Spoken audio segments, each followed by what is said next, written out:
Is back in the news. You remember that church in Chicago?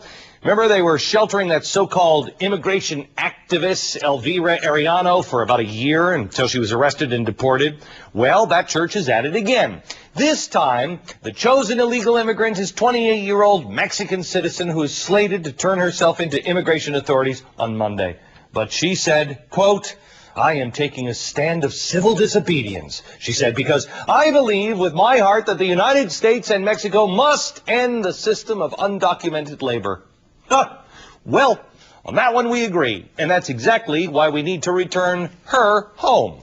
You can stand in line with the millions of others who want to come through the front door and earn the right to practice civil disobedience.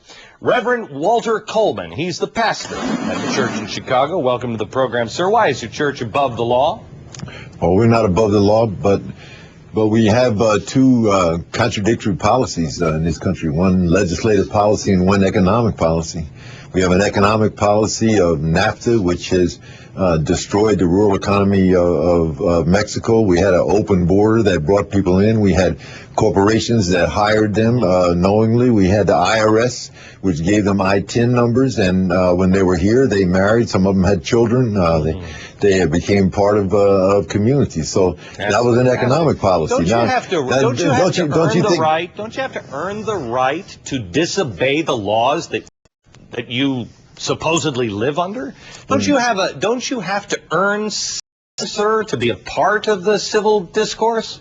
I don't know if you're talking about me, Glenn, but no, of course not you. Her. We're providing space in which this contradiction can be out there, because what's going on now will not end the system of undocumented labor.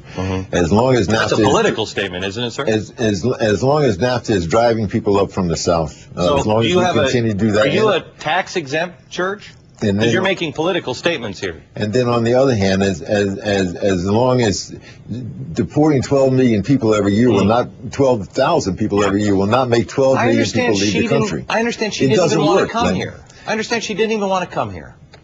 I'm not exactly sure what you're saying, but she came here in order. She didn't want to come here. She came here in order to support her children because of what this country's policy had done to the economy of her town. So she didn't even want to become an American, and she just wanted to hold her family together, right? She's not asking to become an American citizen. She just wanted to, I know that, and I appreciate that. But she's asking to be treated with dignity, not as if she's some kind of criminal. I'll personally, politely put her on a plane and send her home.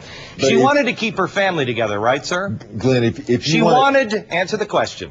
She wanted to keep her family together, right, sir? She wanted to make sure that her children could eat and go to school. Where are her children? That's her responsibility. Where are her children? They're in Mexico. They're in Mexico. Where's her husband? Her husband is no longer in the picture.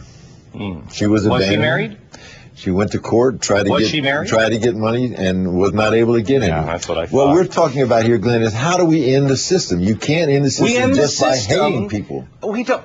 Oh, look at you, a man of the cloth. 12 million people are not just going to leave when there's no place to go. When they have children here. The division of I hate somebody because I disagree with you.